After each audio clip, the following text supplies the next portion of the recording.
So we've asked this question in thousands and thousands of schools all over the world, like on 5 continents. And we basically get the same answers every time. People have certain things that matter the most. And so the question, what is sacred, is really saying what matters most to you.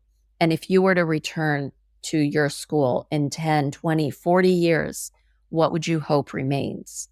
And those things that remain, that's what we want to keep and work on and nurture and build. And everybody always says the things that are sacred are relationship, connection, joy, nature. I think at the core of what our problems are right now are that we're not in relationship with one another. We're not in relationship with other living things on the planet. You know, as much as we think we can fix all of these things, until we really start to address the fact that we are disconnected and out of relation, we're not going to fix anything. Welcome to Entangled World, where we explore our interrelated existential, social, economic, ecological, and technological challenges, their underlying drivers, and how a more beautiful world might emerge. I'm your host, Najia Shaukat Lepsin. I'm a daughter of Pakistani Muslim immigrants, a mom, and an intersystems thinker. Join me on a journey to discover what is uniquely and meaningfully ours to do at this pivotal moment in time, in service to the sacredness of life. Today, I'm joined by Homa Tavangar and Will Richardson. Homa is a best-selling author of Growing Up Global, Raising Children to be at Home in the World. She advises and trains K-12 schools and boards around the world. Homa was born in Iran, has lived on 4 continents, speaks 4 languages, and has heritage in 4 world religions. Will Richardson has spent over 40 years in education, the last 20 of which have focused on sparking global conversations around educational change in response to the growing challenges and opportunities that our complex times present. He is the author of 6 books and most recently published a manifesto called Confronting Education in a Time of Chaos, Complexity, and Collapse. Together, Homa and Will co-founded the Big Questions Institute, which challenges educators to develop personal and institutional capacity for addressing the confounding problems of our time. It aims to help educators of all stripes build their capacity to see and accept this unique moment for what it is, and to peer into the future with skill, grounding that work in fearless inquiry and a disposition of deep questioning and truth-telling. Homa and Will explore what it means to truly educate children in a rapidly changing world, focusing on the importance of relationships, connection, and the sacred elements of learning. The conversation delves into the roles of community, power dynamics in schools, while also highlighting the beacons of light in small startup schools, many of them nature-based, that are doing things radically different from mainstream education. We discuss the community and child empowering frameworks that can help bring about desperately needed shifts in our education system, by beginning with asking, what is sacred?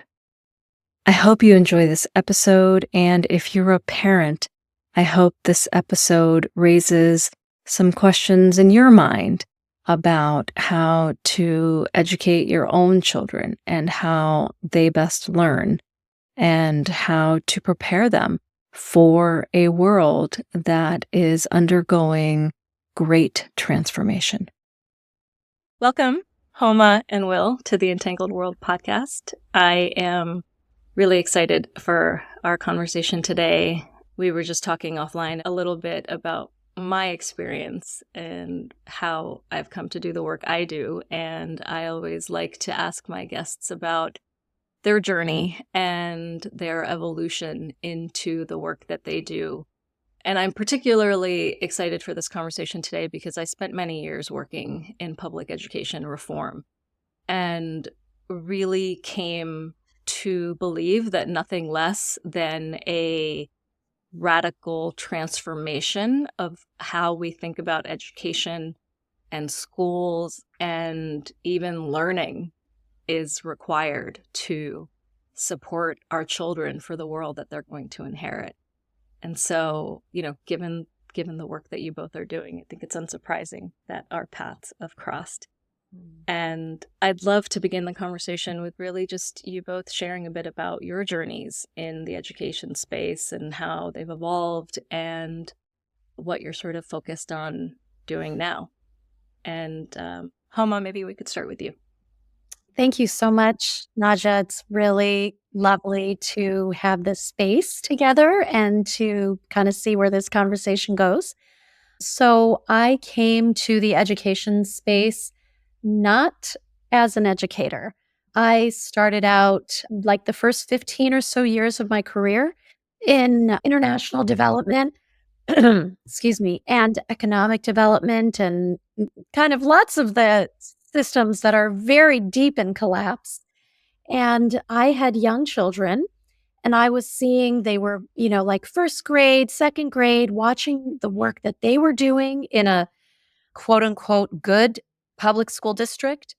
And my background in my work was all around what is now like kind of a bad word, globalization and helping both policy and companies to kind of understand how to be more global in their company or in their policy making. And what I saw that the education that my kids were getting was incredibly so much, painful bias, cultural appropriation. This is in the 90s and just extremely problematic and creating more and more space between us and them. And so it almost became like this obsessive question that I had of understanding what's happening in schools and how they're teaching about the world. And then I just sort of took that on and made that a focus. And then I wrote a book called Growing Up Global, Raising Children to Be at Home in the World, which ended up being sort of a post 9/11 response to the chasm that was growing between, again, like us Americans, but I'm the daughter of immigrants also. I was born in Iran, axis of evil. I have, like there's much more to the story. I can't go back to Iran. I have many family who are refugees, who eh, a story of a lot of displacement. But at the same time, I saw kind of what was happening in our schools from the lens of the American perspective, and it was hugely problematic. And sadly, I think maybe we're really going backwards to even say, you know, global education. I just saw the World Economic Forum report on skills Mhm. and global citizenship has really dropped. And I think part of that is the lack of understanding of what it means. It's not, and that's we can go there if we want, but it's taken on a terrible name. But I began in this space in education, like professionally, with sort of this passion to help kids kind of understand connectedness and to feel deep empathy and care about the world, the planet, one another. And it wasn't called diversity, equity, inclusion, belonging 25 years ago, but it's very tied up to that, but it really is an essential sort of the belongingness is what brought me to kind of where we're at now. Thank you. Thank you for sharing that. Will? Well, thanks for having us. Really appreciate the opportunity to talk about these things. And I always think that these are learning opportunities too. So I'm sure this is going to be an interesting conversation. So I actually started as a high school teacher. I taught for 22 years, high school English. And for 3 years, I was also a supervisor of instructional technology. A couple things changed my arc. The first was the advent of the weblog that we used to call them back then, or the blog. I was an early education blogger. I started back in the year 2000. Sounds so long ago. Well, it is long ago now, right? About 25 years ago, I've been writing online now. So I probably published millions of words online. And that was something that not only was appealing to me as a journalism major in college, but also as someone who was really interested in connecting with people and found that capability of that technology to be transformative in many ways. So within the first couple of years, my kids, all of my students had their own blogs. They were writing online. They were interacting with authors. They were interacting with other professionals from around the world, which got me a little bit of notoriety. I started speaking about that, and also other tools like wikis and podcasts. Actually, I wrote a book in 2006 that was titled Blogs, Wikis, Podcasts, and Other Powerful Tools for Classrooms, which actually ended up being Corwin's Book of the Year that year. So that kind of launched me into a speaking consulting career. I left my job at school in 2006. And for the first part of that part of my life, or that part of my professional life at least, it was more of a come in and show me how to use these really cool technologies types of things, right? And so that was fun for a while, but I had always had some angst or some concerns about education. I was always trying to do some innovative things in my classroom that people kept trying to just pull back, portfolio assessment and, using technologies like these. So anyway, before too long, the conversation started being more about school change. And I spent probably a good part of 5 or 6 years trying to engage schools in those types of conversations. Homa and I met about 5 years ago through mostly through our work with international schools. And we started the Big Questions Institute, which I think was an attempt and is an attempt to get up to a higher level in these conversations and to really provoke some different conversations around change. And I think what's happened to both of us to varying extents, but for me, the last couple of years have really become focused on the meta crisis and this very challenging period that we're entering. We're already in it in many ways. People have been in it for a long time. Talking more about, we privileged folks here in the global north who are now beginning to see it all come at our doorstep. And that's been a very just interesting intellectual journey for me. And it has kind of provoked a little bit of anger, to be honest, when I think about schools and education. I've been frustrated for a long time, but now I'm feeling a little bit of real anger in that I just don't think our schools are even noticing or are willing to acknowledge what's happening. Mm-hmm. And I think because of that, they are leaving our kids grossly unprepared for the world that they're going to be navigating and the predicaments that they're going to be facing. So, that really is the urgency of the work, I think, right now, which is a very complicated and complex place in the conversation with schools. Schools don't like to go there. They like to be good at what they're good at and to kind of stick to the narrative. And so, Homa and I were talking before this, like the really big question is what's the entree to engage people in these more serious conversations about what's happening in the world and the impact that should have on our practice in schools. Thank you. Thank you for sharing that. And, Will, you recently put out a manifesto called Confronting Education in a Time of Complexity, Chaos, and Collapse. And one of the things you start off by saying is that you've spent the last several years really immersing yourself in learning about the meta crisis, and that it has changed almost everything about how you orient your existence in this world. And I'm always curious as to what the catalyst is for someone to kind of come to that sort of awakening, right? Like, what is it that made you turn towards wanting to learn more rather than turn away from it? I think many people turn away from it. Many people will hear about our entangled world crises and say they're too big. Like, I can't deal with this. I don't want to. And so I'm curious, what was it that made you turn towards it? Was there a moment? Was there something that happened? Was it a life experience? Was it a collection of things? Like, what was it that made you say, I want to look at this? Yeah, I think it was more of a kind of a slow burn, right?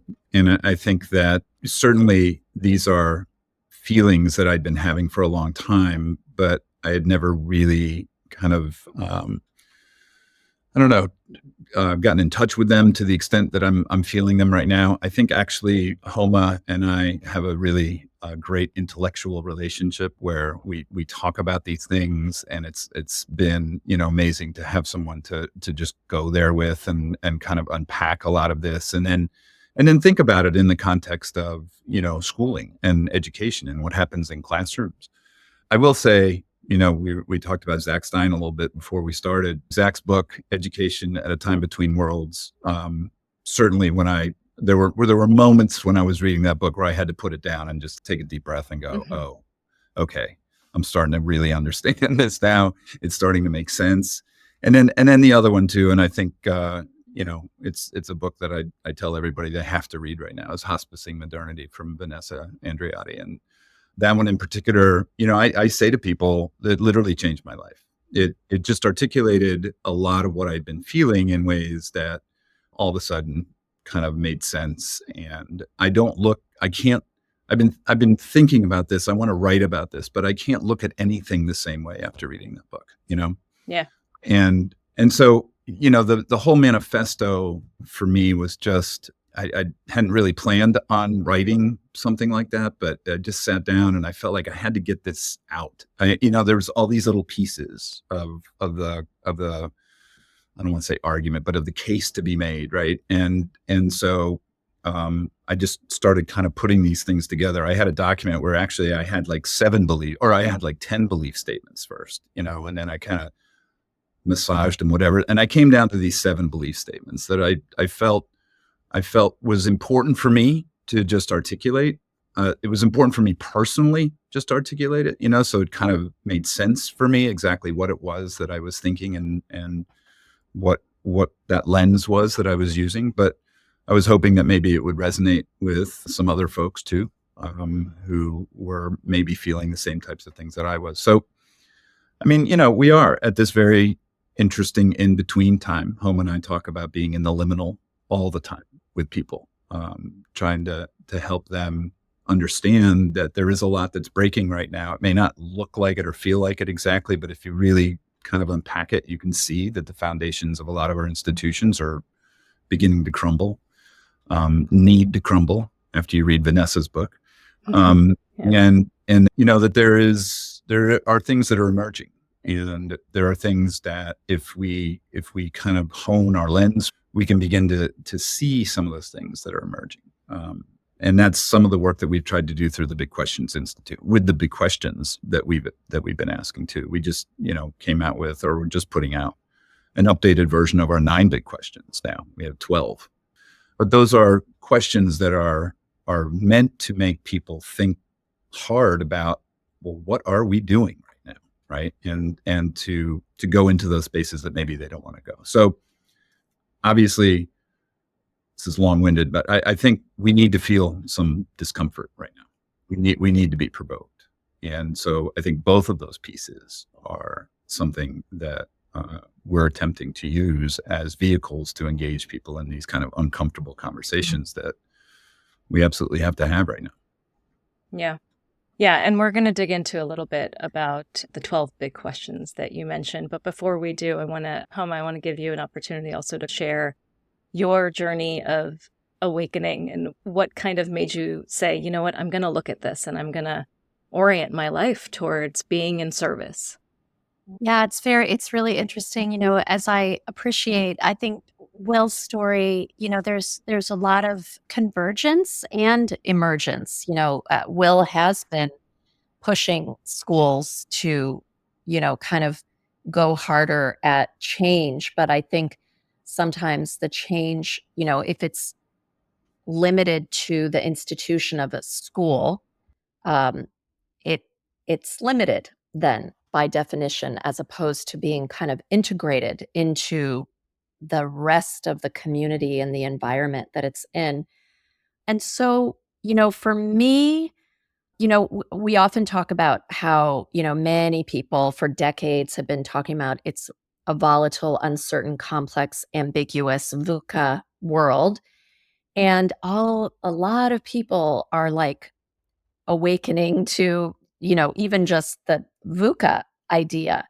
And the reality is, as Will touched on, it's been VUCA for most people on the planet their whole lives. Mhm. That's not new. But now there is this collective experience that we're able to see it and maybe appreciate it, and we're able to turn away from it a little more easily.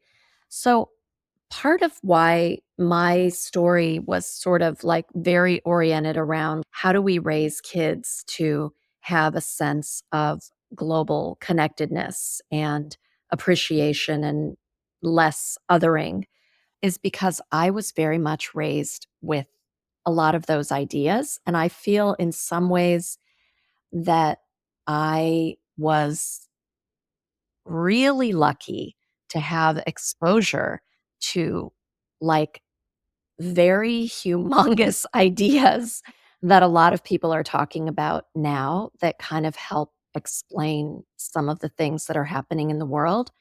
And that I'm a little bit of I mean, but I'm learning every day. Like, by no means have I figured any of this out.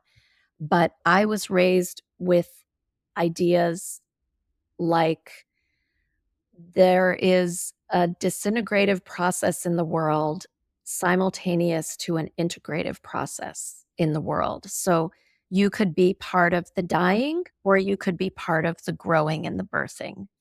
And this is even reflected, I think Will and I are talking a lot. Are you going to focus on the hospicing Mhm. with educators? You're going to focus on the birthing. And in almost in a way, like the way that we've split up our work is we're each doing there is some hospicing in what I'm doing, but I'm also really trying to be in the sort of proactive birthing space, although it's I don't know if it's really different or if it's just better, but that's another conversation. So I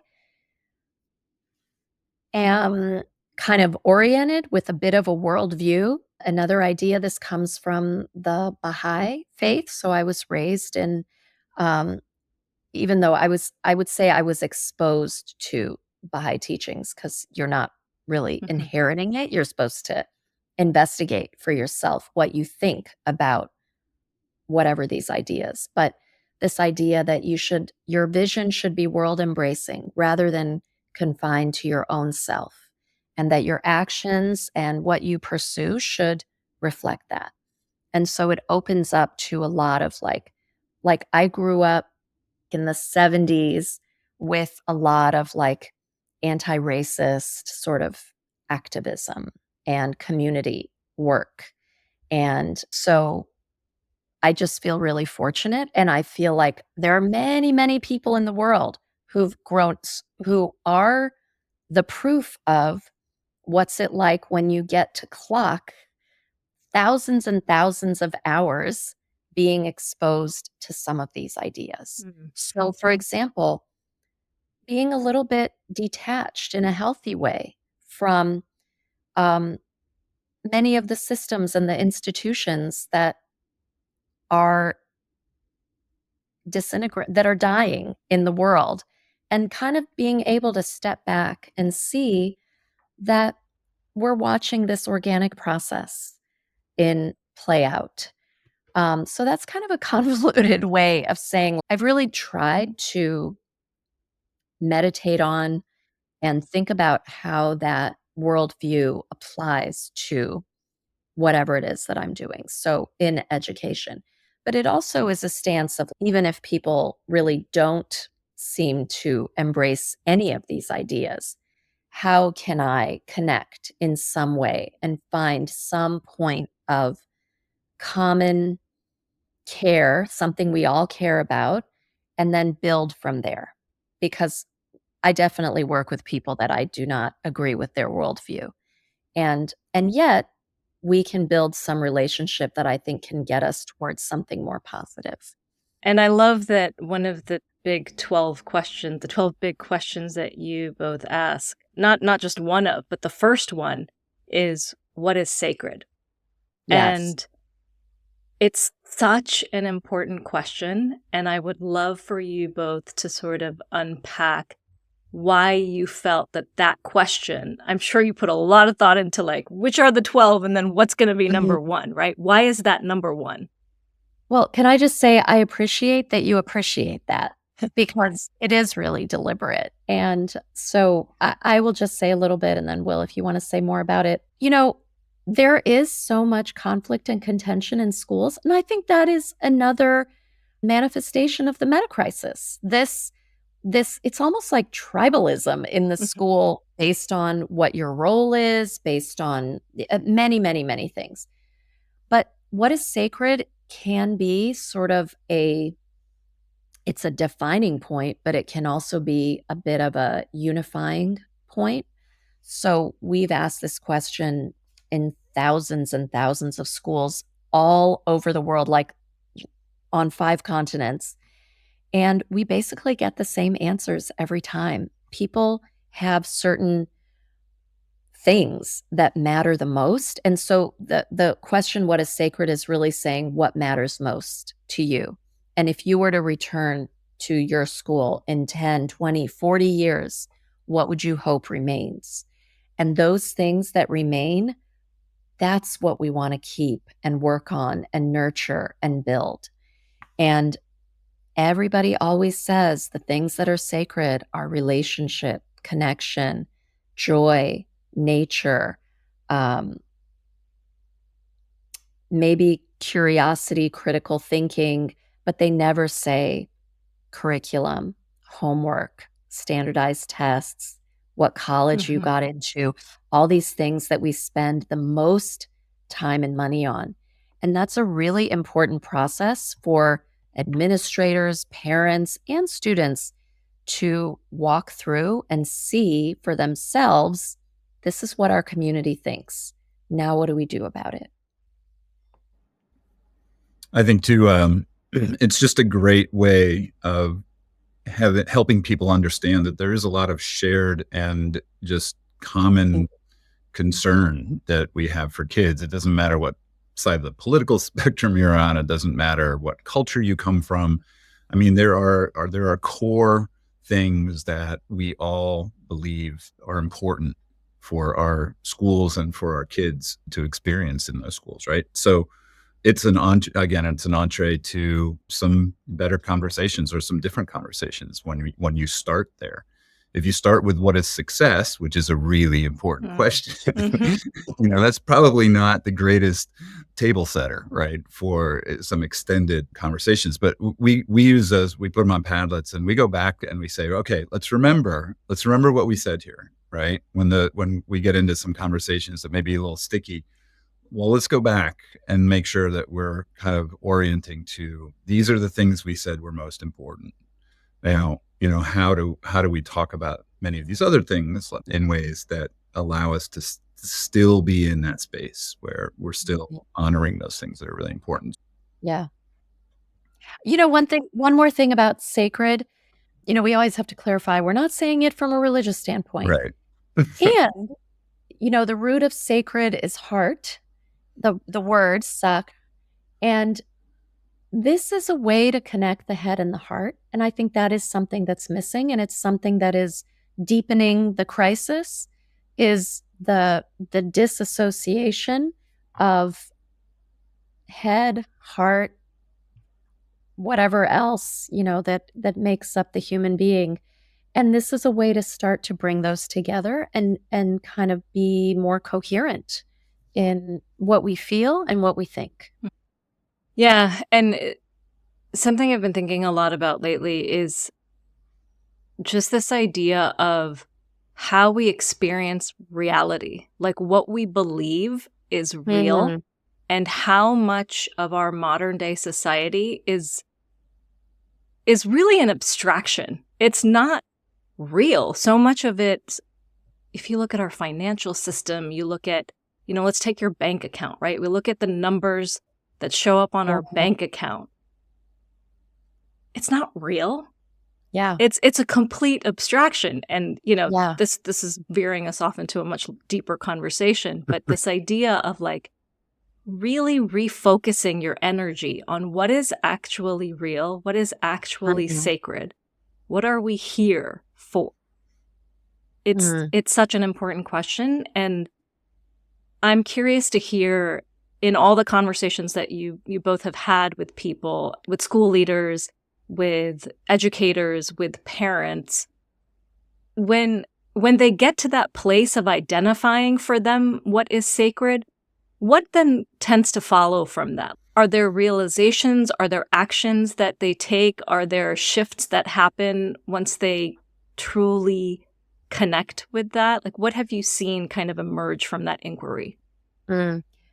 One thing based on what you said in the previous couple sentences about, things that are real or unreal or abstract, if we don't start with what is sacred and, like Will said, go to what is success, then what people are going to really insist on, what many parents, and I think it's a function of the fear of living in this uncertain world. Parents are going to demand higher test scores, Yep.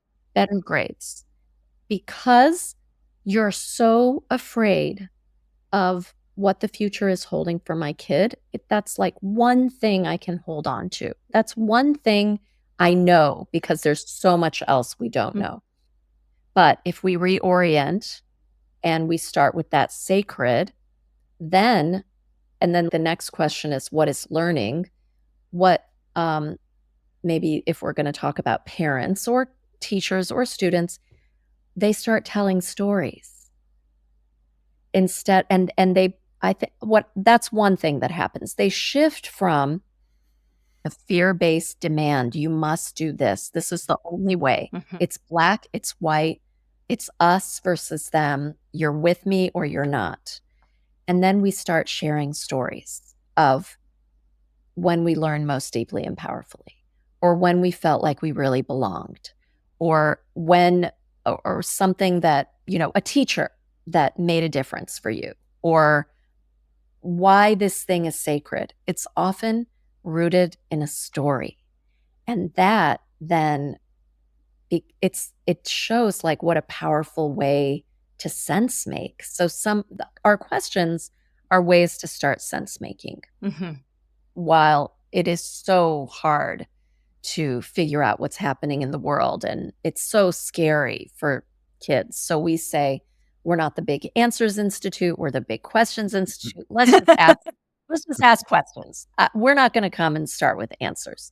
And that it's almost like you can feel like shoulders kind of relax a little, like a little bit of take a breath. Okay, we're just going to ask a lot of questions. And then from that, seeing like, so one of our new questions is what is your story? Mm. That you almost can't have this conversation Yeah. without pegging to stories and learning from them, sense making from them. And I think it's a way to connect with one another. Yeah. And I can't remember what your original question was. That's okay. It doesn't matter. I don't We'll even wind remember up. either.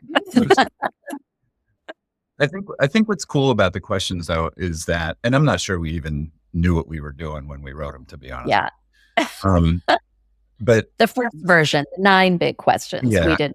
Yeah. I think what's really cool about them is that every one of them requires you to get a little bit uncomfortable, right? Or to think about things that maybe you're not thinking about. When you say, we tell the story all the time when we ask that learning question, what is learning? I mean, so few schools, if any, have coherent shared definitions of what learning is. You can go in, I say this all the time, you can go into pick any school you want, ask 10 people what they mean by learning, you'll get 10 different answers, Yeah.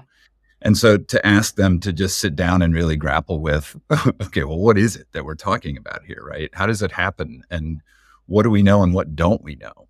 And a lot of educators, absolutely. I think most people know what, we talk about this a lot too, what the conditions are for great learning to happen, right? I mean, we ask that question all the time too. And then we compare those answers like, well, it has to be relevant and collaborative and have a real purpose, and it's not constrained by time, and there's passion involved, all those things that we all answer, that we all know are conditions for really powerful learning. Then we put up the conditions that we create in classrooms. Kids sitting in rows. They have 60-minute periods. They have one discipline at a time. It's all motivated by grades, and there's never anyone who looks at those kind of two side-by-side lists and goes, oh crap. I mean, they all go, oh crap, because we know what learning is, but we don't create the conditions for learning in schools like that for whatever reason. Same thing, with success. Same thing with, are we okay? I mean, that's a really important question to be asking right now, and we don't ask it. Are we literate, right? I think most of us are illiterate, to be honest with you. I was a high school English teacher. I mean, I've, been in technology I don't feel literate. I feel like there are all sorts of things that are very, very difficult for me to parse in the world right now. Right. So I'm just saying it's good work in that it forces groups of people and hopefully, educators, parents, kids, even. We've had some schools who have brought together just these very mixed groups to work through these questions, but it forces them to really think hard about some stuff that they don't really think about. Are you literate? Sure, I can read and write. That's not what literacy is today. That's not enough. I'm thinking about, there's this, let me see if I can find it. In one of the manifestos, one of the documents that you wrote, I pulled this quote. To put it bluntly, the vast majority of school communities around the world have been turning away from ignoring and or actively denying the harsh realities of this moment. They have lacked the courage to fully unpack and interrogate the implications of these new realities on their legacy systems and practices. In doing so, they are leaving our students ill-prepared, not just to negotiate what's coming, but to be equipped to mitigate the impact. And on average, I couldn't agree more. And so the question I would pose is, what do you think school communities, school leaders, educators are being called to do in this moment? What must they do? I would even ask. Well, I mean, this is the question, right? I mean, how do you engage people in conversations that are more relevant and more just, wrapped in care of children in this moment, rather than success metrics that we've had forever in education? And it's very hard.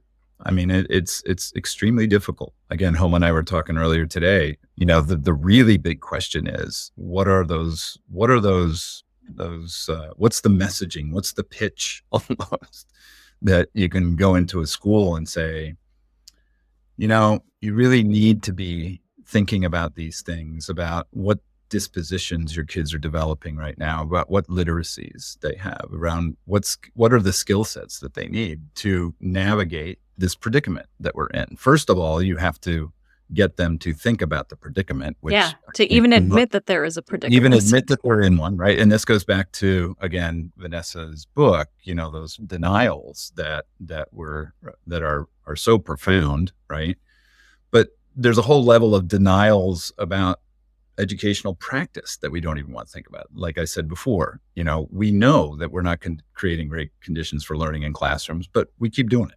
Yeah. So there's an element of, how do you get people to even open up to the idea that this moment is really fundamentally different, and that it requires something very, very different of us as educators, as schools, as systems, because the outcomes that we are producing right now are not preparing kids for the types of complex environments that they're going to be living in, and not even just living in, but then how do we help them thrive in whatever ways are possible in those environments, right? And again, I think you see it. I think the statistics of kids who are anxious and stressed and depressed and whatever else, they know it, they feel it. They're not immune to what's happening in the world, and yet we kind of say, well, we can't really deal with that. We can't take the pressure off. We can't change the way we do our jobs, because if we do that, then we're going to be woke, or we're going to be, Or we're going to be out of a job. or we're going to be out of a job, or the parents won't send their kids to school here, or whatever else. So, yeah, I don't know. That is the most complex question, I think, right now, because it takes courage, it takes a willingness to learn. It's just a whole soup of things that are required for people to engage in that question at a deep level, and then to use the answer, or to use those conversations as lenses for making decisions differently about what the experience of school is that they're building for their kids. I use this term all the time. It's like one of my favorite terms is, I think that a lot of the brokenness or what's not working in schools, these structures that Will talked about, they're sort of like public secrets where people know. Yeah. Sitting in rows, the subject area, just one subject at a time, not relevant. Everyone's bored. Everyone can't wait to get out of there. Teacher recruitment crisis. All of those are symptoms. And so I think there's so much knowledge of it. But what I struggle with, like with the passage you read, which we really feel, we definitely see things that way. But when you talk to an individual educator or a principal who's waking up early in the morning, going there for the kids, doing the best they can, it's really tough, because you gotta also support them to make it. Like it's a very difficult. They don't have the privilege to get off that treadmill. Yeah. So how do we support them to do more than just tolerate? So I think it requires a lot of different kinds of approaches, sort of like how climate education, facts did not change minds. Mm-hmm. Scaring people did not change minds. Stories changed minds. And so, like, that is something we're always struggling with. And just briefly, my biggest frustration, and kind of in what Homa said there, is there are things you can do. There are things that every school leader can do, and many of them don't have anything to do with changing anything in the school experience. But they Can are you talk simply about what some of those things are? Well, just go into your communities and say, hey, we're not going to change anything, but we need to talk. We need to talk right now. We need to have some conversations. We need to have some honest conversations, and just pull people together and just talk. Just share information, share resources. I mean, Sure. there is a responsibility. Be a community. Yeah, be a community. And I think that again, this was another conversation I was having today too, is that I think at the core of what our problems are right now are that we're not in relationship with one another. We're not in relationship with other living things on the planet. As much as we think we can fix all of these things, until we really start to address the fact that we are disconnected and out of relation, we're not going to fix anything. And so, yeah, community, right? Exactly. I had this is kind of a little bit sideways, but I had this conversation recently where all of a sudden I heard myself say, where are the elders in schools? Like, why there's so many people who know so much, who have so much wisdom and knowledge in every one of our communities, and yet schools never, ever, ever tap into that. They you know what I'm saying? Yeah. They are so separate from all of Other than maybe once a year grandparents' day. Yeah, right? whatever. But even then, it's just, come watch the play, Right. come watch the musical type of thing. Right. It's not, come in here and talk to us about what was your life like? What have you learned over living in this community where we all are? Like I've lived in my community now, I hate to even admit it, right, for like 50 years. And so I have a really interesting perspective on how things have changed here and what, you know what I mean? And so, yeah, I just find it really interesting that's not worthwhile teaching and learning and knowledge. I would love to ask that question. Where are the elders? And there's question number 13. Where are Yeah. the, you know what I'm Yeah. saying? Right. Maybe we have a new question, what is your legacy? And we Yeah. want people to think about how to be a good ancestor, not just thinking about a good graduate. Maybe we stick something about elders. This is how we've been writing the book. Oh, we should stick that in that section. But it is about community though. And that's the point. That's the point, right? It Yeah. is about making, restoring, regenerating these connections that we have, not just with each other, but with every living thing that's on the planet right now, because we are intertwined in ways that, we rely on all of that. So, Yeah.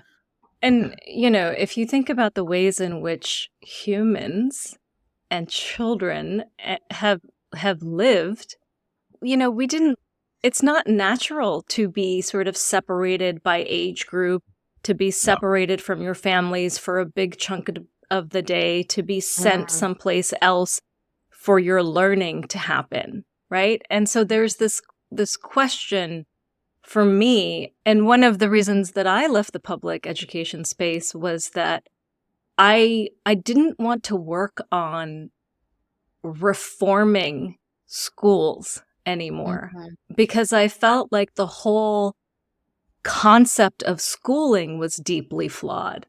And so how do we begin? And I think that there's many people, even if you know nothing about the meta crisis, right? Even if you understand nothing about how the different crises are entangled, I think most people would say that there are, whether you believe in climate change or you don't believe in climate change or whatever you believe about the financial system, I think most people would say that things are not going well. Yeah. And so with that, how can we really take a step back? And I think the question I've asked is, how do we just bring that lens of blue sky thinking to say, you know what? We know some things now, right? And science has helped us learn some things, but science has also helped us ignore some things. And so how do we bring the head and the heart together to say, what should we do now?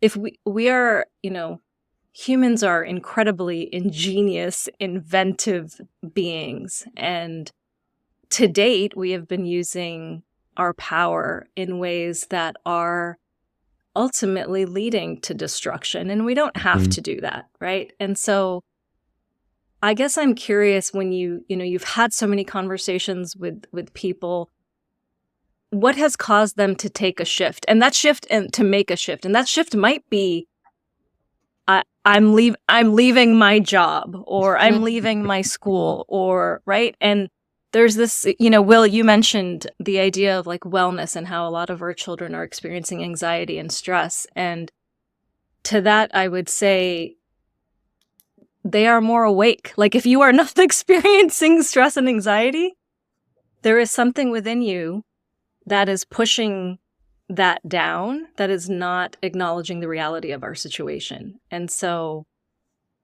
if we can all agree that things are not going well, then what does it take for us all to come together to say, okay, let's build something new. Let's create something new. What does that new look like?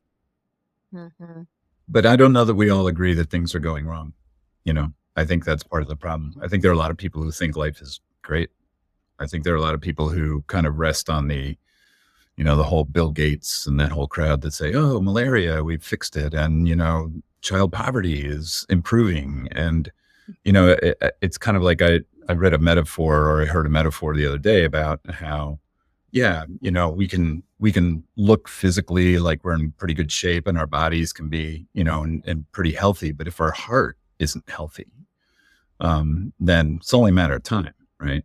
But I think there are a lot of people who just don't feel it yet. And what's happening in LA is horrible. What happened in Asheville and Valencia and BC and Maui, all of these things that you would think people would finally say, oh my God, but yeah, LA will be in the rearview mirror in a month, just like Asheville is. Yeah, I'm kind of rambling here. I don't know what the real answer is, but I do not think we are at a point yet where there are enough people who really believe that we are, in a pickle, that we are in this really severe predicament that requires us to rethink education, among other things. I think they think, well, we'll just tweak it. We'll work on that DEIJ stuff, or yeah, we'll make sure we understand AI and that our kids can write a good prompt and they'll be good. When that has nothing to do with how we really solve the challenges that we're facing. And the reality is that there are the models of schools that are doing, to the extent that like Will is talking about, they're few and they are small. So that's and built for it mostly, They start from scratch. So can you talk about that a bit? Because I think I always love to hear a bit about where are what are the schools, where are the communities where they are innovating and they are trying to do something radically different, not just tweak at the margins, but something that seems to be working in some way that is much more aligned with reality, much more aligned with what is actually happening in the world and what it actually means to educate children. Well, I think they're mostly small. They're mostly startups. A lot of them are nature-based. A lot of them basically are trying to, just reframe what it means to be educated, like you were talking about. The good news is that there seem to be more and more of these. I'm kind of seeing more and more places now that are popping up here and there that are doing it radically differently. I mean, the outcomes are different. The experience is totally different. And so that's great, because I do think at the end of the day, this comes down to, we need alter narratives. We need different narratives for the way that people can become educated. We need more stories, as Homa was saying, right? That's going to be crucial. But the bad news is, I don't know how they scale. I don't know how they kind of come together to really push back against this huge beast of 15,000 just in the States, right? 15,000 school districts or whatever it is, and you know what I mean, right? And it's something that I think people opt into, obviously, when they see it, if it feels comfortable to them, but not a lot of people are seeing those things yet. We're looking for, right? We're always kind of looking for those models and trying to talk to those people. But yeah, and I will say, I do think that there are some places in the world that are a little bit more ahead of the game and a little more innovative. We've worked with a lot of schools in British Columbia, and I do think that rhetorically, they are looking a lot more towards what is it that kids need in order to really thrive in a very complex, fast-changing world. And that, the practices are starting to follow their words, which is great. I think New Zealand, and that may be because they have such a kind of strong Maori influence. So, I mean, there are some places where I think that there is more potential to do schooling in that way, but yeah. Yeah, I also want to think that there is kind of an emergent conversation. So, beyond our ideating, we're also a business. And so we get hired by schools to provoke and do some of this work that will end up being a strategic plan. Or now that often, this is what's interesting. It will start as very aspirational, and either the ships don't stick or they don't go deep enough, and you're kind of still spinning the wheels. However, I do think, I feel a little more hope in the capacity of people to be having these conversations, to be thinking about some of these things, whether they call it they're not calling it meta crisis, but they know that things are really hard for their kids. They know that things are not great out there in many places. And frankly, we work with a lot of privileged schools, and privilege is a huge veil. Yeah. It's a huge way to not see this. But we've seen amazing people in all of these places. And there are, little things. And I have to wonder if, you know, a lot of people are doing little things that we can't say we have really clear examples yet, but maybe the principle of emergence applies in some of these. And then we see some like institutional shifts and conversations. For example, a super powerful one is the International Baccalaureate, IB. And they're questioning within their like top leadership, they are questioning some of their extremely test driven and not solution oriented approach. And they're working on a number of pilots that will hopefully have, like, an organization like that could really have a pretty good impact. That could be a hopeful sign. I see things like inner development goals.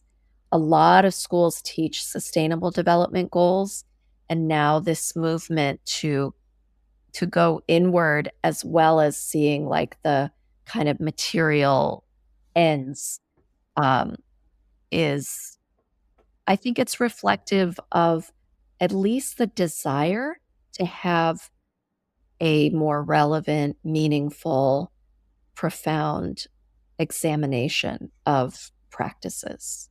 Mm-hmm. Mm-hmm.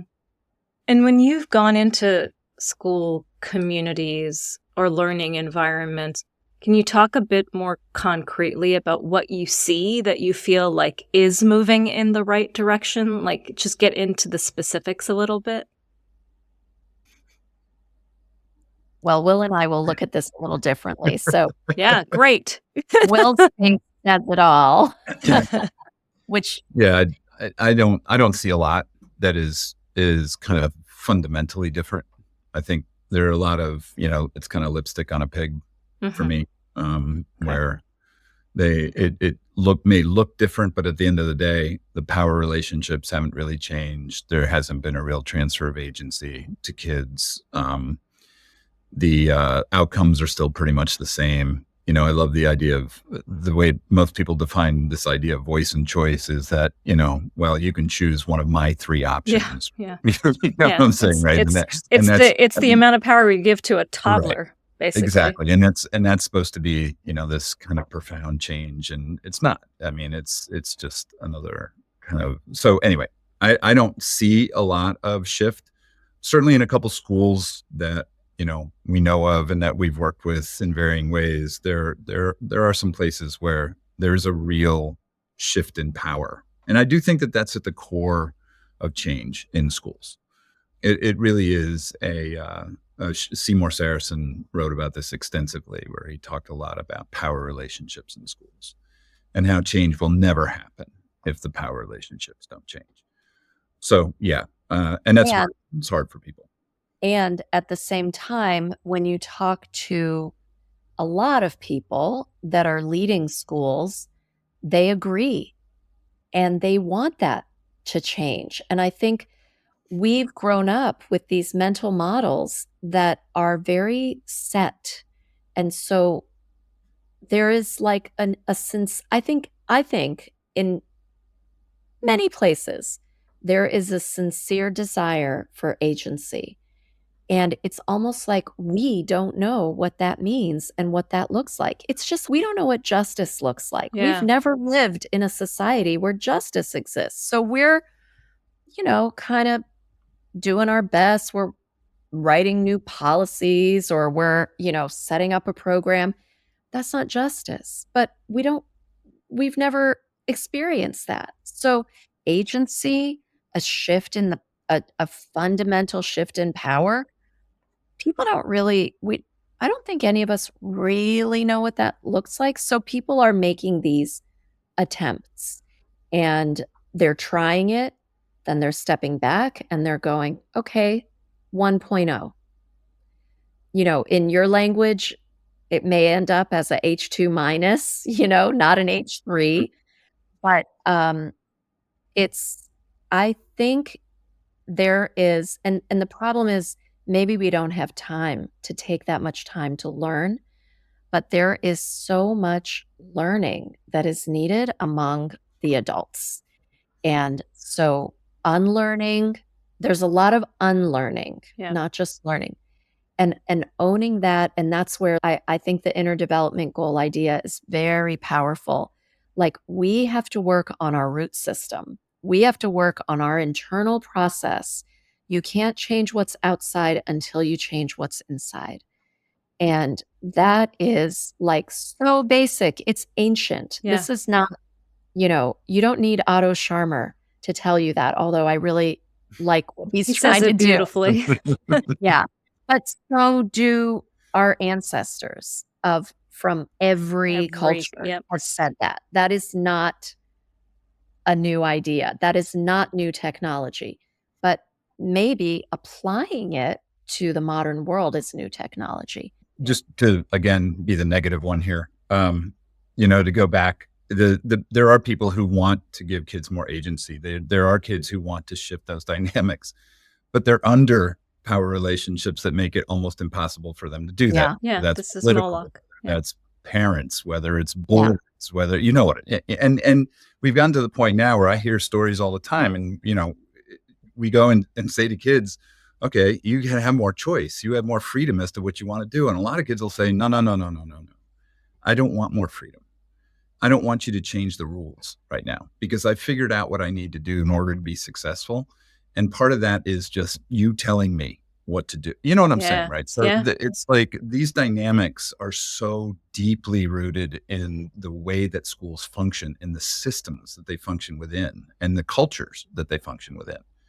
That best intentions, we want to give kids more agency, but that's why we end up with voice and choice instead of really, saying to kids, you pursue your bliss and I will support you in that. And I will help you learn the things that you need to learn in order to make sure that you achieve what you want to achieve at a really high level. Mm-hmm.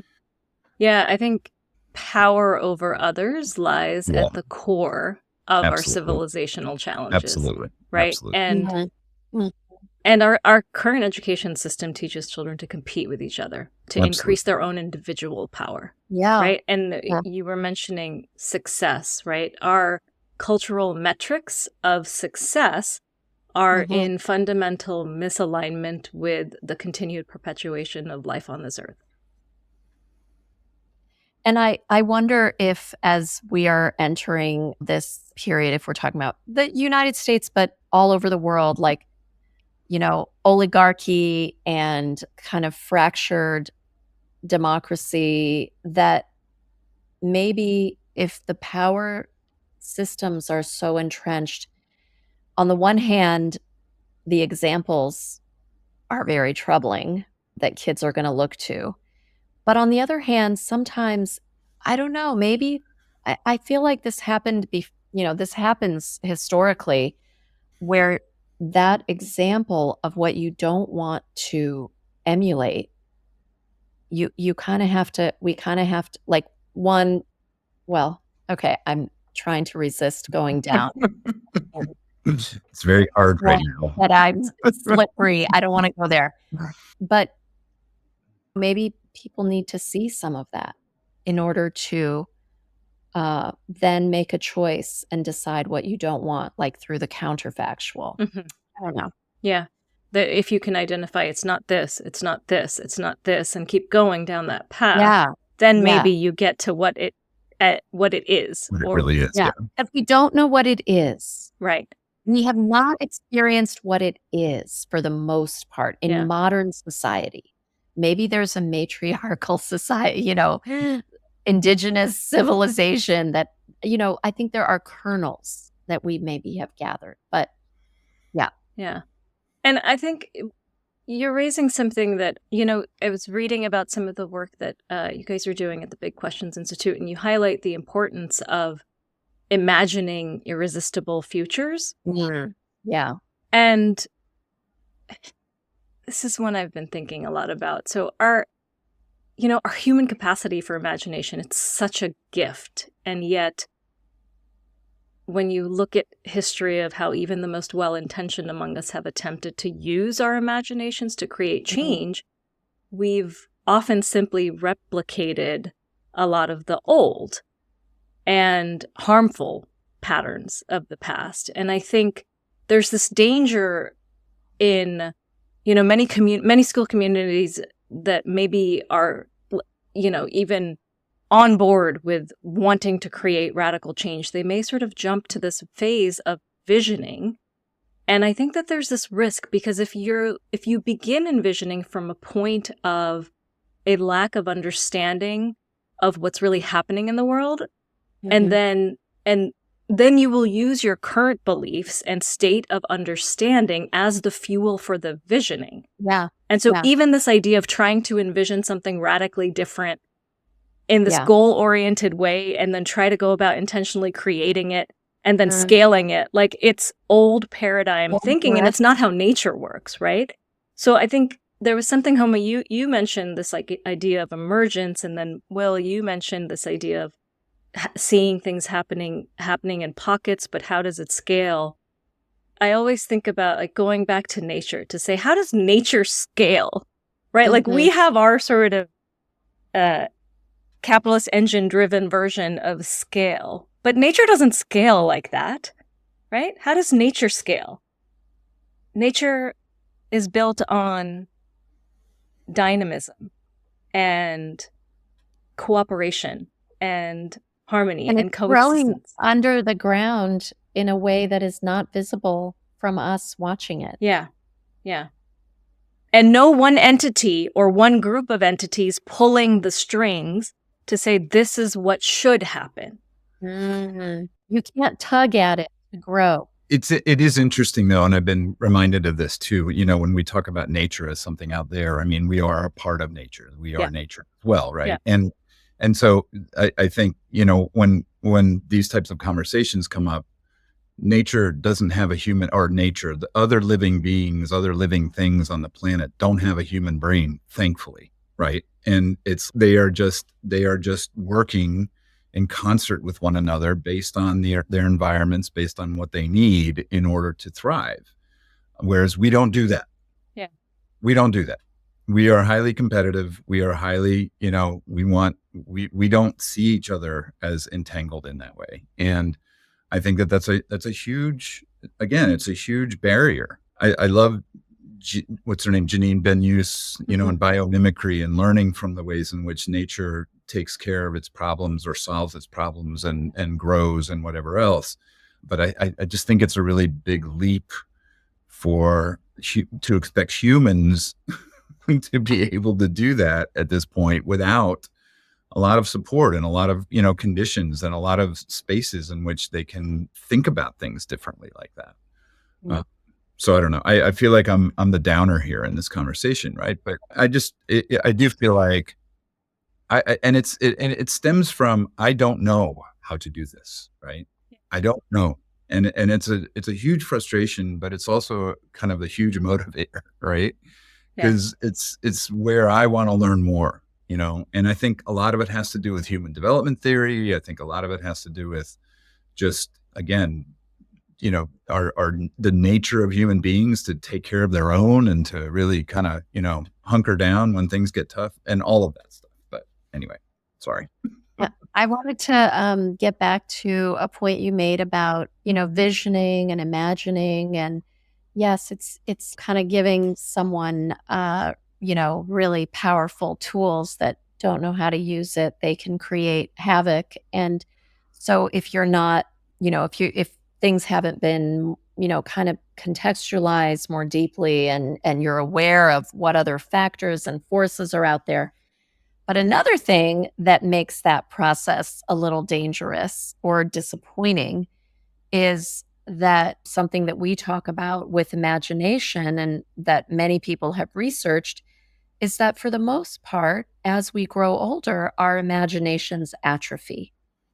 And so we don't get a lot of practice imagining. And maybe that points to one of our fundamental problems. Like, I don't know what living in a world where it's power with and not power over looks like, because We've never I been in probably it. Yeah. I haven't been in it, and I haven't spent a lot of time imagining the implications of what it looks like when you really roll it out, or many other things. And there are all these factors that young people, if you're playing violent video games, if you're isolated from people who think differently from you, if you are in a school where it's like testing and drilling, for that's what success looks like, you're not practicing kind of an imagination that's more abundant, that is the future that we yearn to live in, the irresistible future. You're imagining dystopia, you're imagining the world that you really fear. And so we are in this like fear cycle. So that's something like in some schools, we've had a bit of a luxury to spend a little bit of time talking about these points. And, just that kind of meta awareness, the metacognition to think about the way we're thinking about something, like thinking about imagination, it's helpful. I mean, it's not, you're not like wildly creative, but it's a step. Mhm. And so we've started to do, I would say almost like this work that we're doing to push a little bit. If there's a positive element, it's like we're getting glimpses. We're getting a little bit of a glimpse of what a shift in a 14-year-old's imagination might be when, when we started the activity, they're drawing a picture or writing a story where everything's burning. And then we prompt and we shift and we talk about the irresistible future that we might want to live in. And that starts to shift, but it's like a glimmer, Mhm. But that these are capacities that I believe that we need to build. I heard an interview with oh, um, the author of Flourishing Kin. I'm blanking on her name. The new book, Celadon is her last Oh, name. yes, I haven't read that, but I did see I'm that. embarrassed Yeah. that I don't have the book top of mind, but I heard a beautiful idea that she talked about is, when we talk about our five senses, um, that people say, oh, well, you have a sixth sense. But she was talking about these senses from her Mayan heritage and her worldview of like a sense of place, a sense of belonging, maybe a sense of imagination. And imagine if, schools could be places where we cultivate those senses Hmm. because, it's like she didn't say it in this way, but we really need to build skills of sense making. Yeah. And we're not sense making with all the capacity Yeah. that we could have, that we have the power and potential. And another like really important piece of this conversation, one of our questions is who is unheard? And we didn't call it a like a DEIJ question, but it's about what are the voices that are informing the work that you do? And what are the voices that are informing research, literature, history, what it means to be educated? And so the idea of sense making, like the science of sense making, to be effective must bring in diverse voices so that you're not just reinforcing like a group think and, constantly praising one another for your amazing big ideas. So I think those are things people don't have a lot of practice in doing. But I love this idea of building your senses. And these are all pieces of that. And so maybe that's part of the role of education as we rethink what's the reason, what's the purpose of of all these buildings. You don't need a building to learn. What's the purpose of all this effort that millions and millions of people are making? Yeah. And I love that you're bringing up sense making, because I think oftentimes when that word is used, people think of the cognitive intellectual exercise of like learning lots of information and then trying to make sense of it. And that is certainly a piece of it.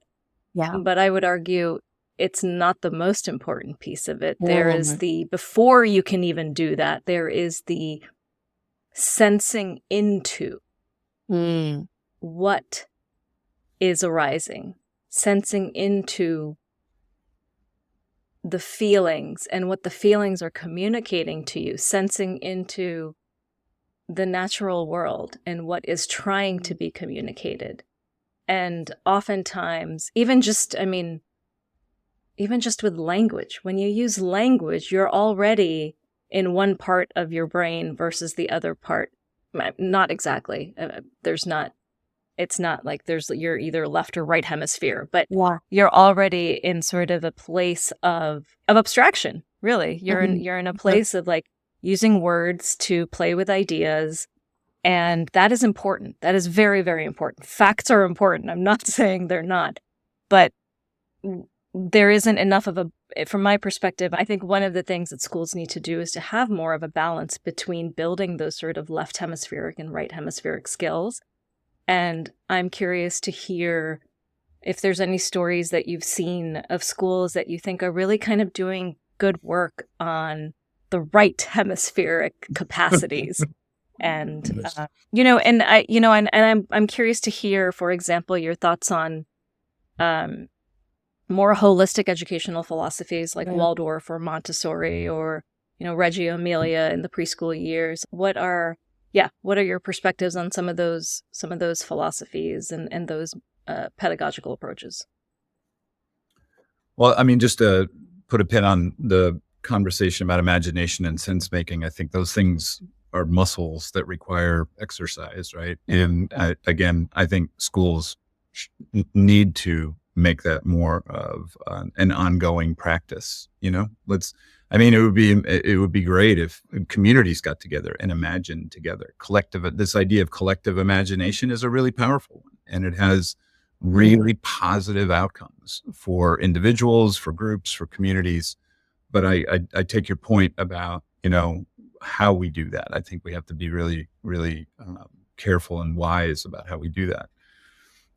In terms of the whole right brain piece, again, I wish I had a whole bunch of examples that come to mind. I know that Reggio, if you've read about Reggio, if you've seen Reggio, is an amazing learning environment for kids, and it's one, the 100 different languages of children is all about basically agency and letting kids pursue their learning on their own terms, and just making school as a support for that. I think it's powerful, and I think I wish that it was something that was more mainstream. I wish more people would adopt that type of thing. I think Montessori schools are very good in terms of focusing on creativity and really focusing on giving kids opportunities to create in lots of different ways. But, again, in terms of kind of traditional schools giving that type of work emphasis, the unfortunate thing is, again, that creativity you can't map it to a particular test score. You can't map it to a particular outcome. There's I can't remember the name of the book right now, but John Mehta and Sarah Fine wrote a book, In Search of Deeper Learning, where what they found was most really great learning that happens in schools happens in those extracurricular spaces, in the arts, in drama, in music, in sports, in, all those places, because, well, the obvious reason is because kids opt into those things, They like it. Yeah, they like those things. Yeah, it's a more natural way to learn. Yeah, and but they choose those things too, So I think, again, this is something that we know. What is the role? To get back to the whole kind of meta-crisis piece of this, and I think a really interesting question that I've been seeing a lot of people grapple with is, what is the role of art in getting us through this? What is the role of really creating great art right now? that can build new narratives and just allow people to look at the world differently and to sense differently. So, yeah, I mean, I wish I could say that there's just a groundswell of schools that are, moving more toward giving kids opportunities to be creative and artistic and to really exercise that right hemisphere, but they're few and far between. I know you're kind of looking for some concrete. One thing that in the conversation And I hate about, that word too, by the way. I don't know I why. know, I'm so I know. conditioned to using that Well, we'll stupid give you some word. I just want to give you, this is just Practical. an example. Yeah. Yeah, practical. Well, even that is, Even well, I know. it's like we want to be dreamers. Yeah. But a sort of a technique or a tool as we're thinking about sense making and what can happen in a classroom. So, we've talked about our big questions, but this is like such a simple thing. And I think it's an example of we're all living with these mental models that are very hard to break out of. So the mental model of what it is to be a teacher, you have the information, you're imparting the information, you have the expertise. Let's begin. And the ones I've had 3 conversations this week where this came up.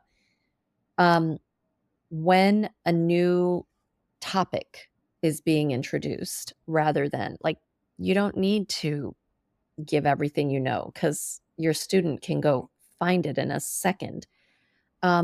Just start with questions. What do you wonder about? Mm-hmm. What are your questions? And initially, their questions, if you haven't been exposed to kind of thinking that way, they're pretty superficial. And I mean, we've facilitated groups where the discussion, we're trying to get feedback, we're trying to get responses. It's like superficial because people are not used to going. It's like that muscle, that sense. So maybe another sense is like the sense of inquiry, the sense of curiosity. So just beginning any topic, what do you wonder about this? What are your questions about this? That can it can make something richer. So then the student will figure out, oh, that's the thing I'm curious. I'm going to pursue it that way. I find that encouraging. And I've heard some really good stories of like, this is like a little bit of a flipped way to teach, as opposed to, okay, here's what you need to know, or here's what I think about it. Or, again, really small. But I think it's a way to make adjustment that can begin to create mindset shift. Mm-hmm. Yeah. Yeah.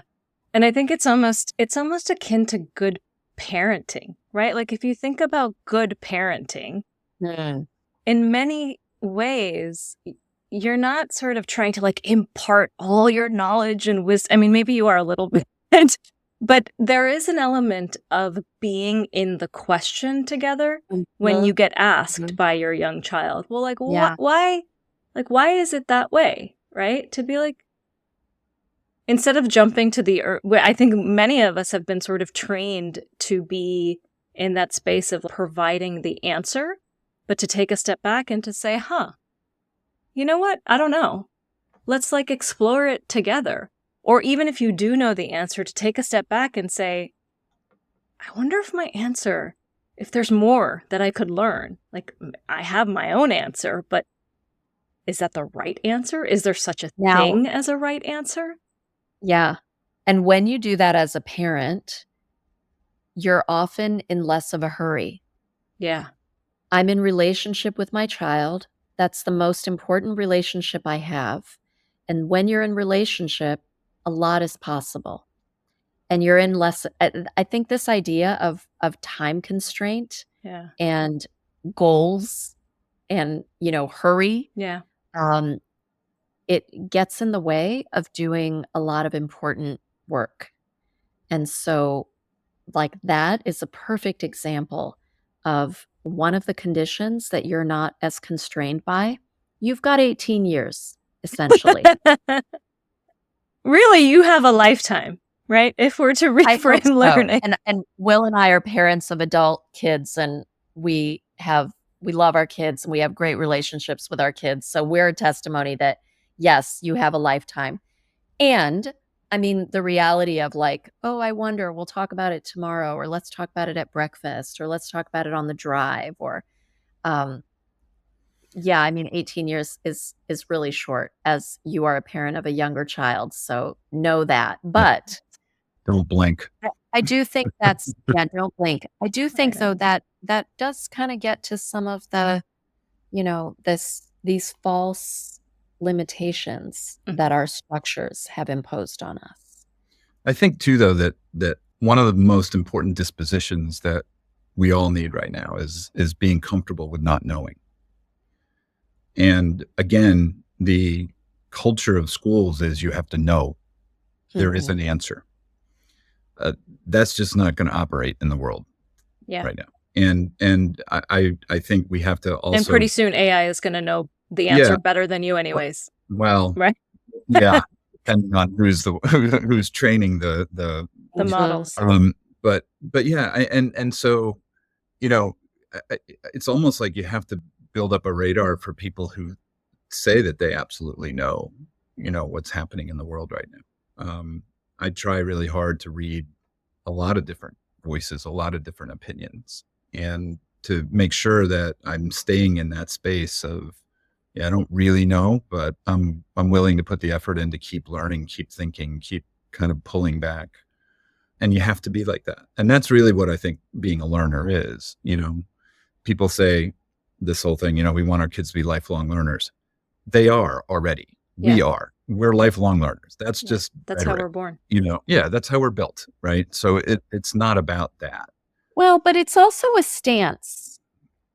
I do think there's a bit of a stance, like when you said we've trained them to not want to have agency, or we've trained them by certain rules, and that's a stance. So if if the, if there's a little more open-endedness and curiosity and wonder, that's the way some people would describe lifelong learning. But I know, Will I, makes a great case about all the adjectives we put in front of learning, and Yeah. yeah, great case. collaborative learning and cooperative Right. learning, and this net Personalized. learning, yeah, personalized Project learning, and all based. that kind of stuff. And I'd come to the conclusion is because we just don't know what learning is. We're too uncomfortable just leaving it as it is because we have no shared coherent definition of it. So we just add all these things in front of it. So, it makes us feel important or feel good or whatever. I don't know. Yeah. Yeah. I mean, I think in many ways, schools, and I keep, learning communities, let's even broaden it rather than schools. Mhm. Learning communities can really act as a hub for recreating civilization because they often sit at the center of a variety of people from all walks of life and all ages, and can be the sort of mechanism to bring people together in community, in conversation, that there aren't many other institutions. Maybe churches and other religious institutions are examples of another sort of modern day institution that also accomplish that. But one of the things I think about is, what are the ways, what is like the, even institution is not the right word, but what are the sort of practices, traditions that we can call upon that many of them used to exist and we need to bring back. Others we need to reinvent because we do live in a technologically advanced world, and there are benefits to the technologies that we have. We're doing this podcast. We're able to come together, even though three of us are sitting in completely different parts of the planet. That's like a freaking wild thing if you think about it, right? The idea that we are like in this digital virtual room together, able to speak to each other, and we're in completely different parts of the planet.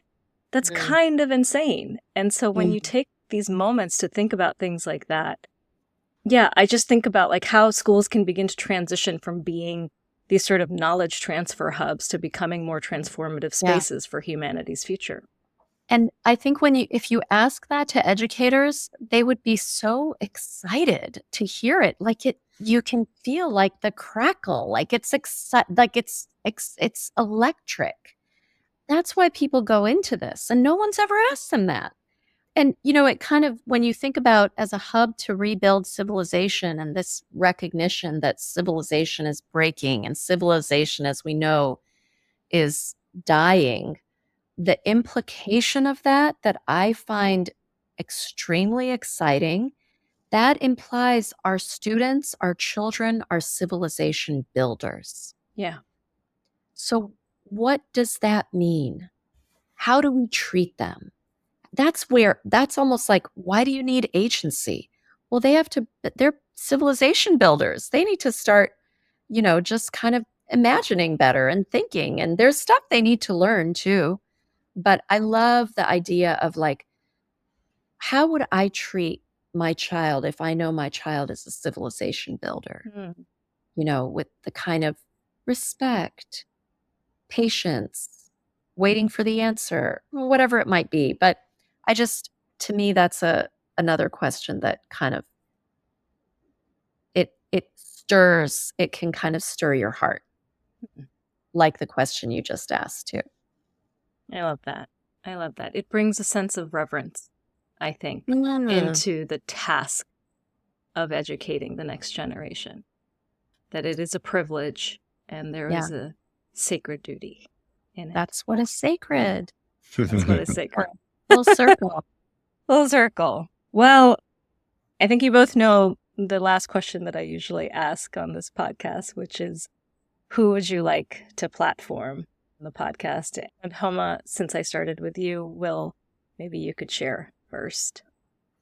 Well, I'm not sure if you've had Ginny Servant-Nicholas on. I have not. Yeah. And I think that her book, Pedagogies of Collapse, is a really powerful articulation of much of what we've talked about here.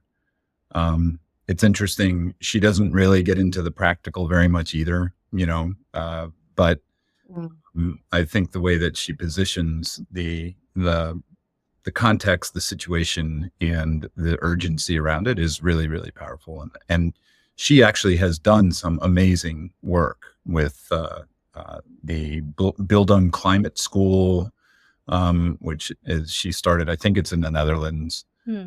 But I mean, she is very innovative. So yeah, I think her work is really important right now. Great. Thank you. It's kind of a new, sort of like it's not a think tank, but it's bringing together people all over the world that are having some of these conversations. And there's some really different ones that really surprised me. It's called the Center on Modernity and Transition. And the founders are Ben Shul and Shahrzad Sabet. And one interesting, very surprising thing that I learned. So they're thinking about this transitional time from many different angles. And I heard that in work with scholars from China, their thinking is like stretching in all these ways that I wouldn't have thought that. I would have thought something different.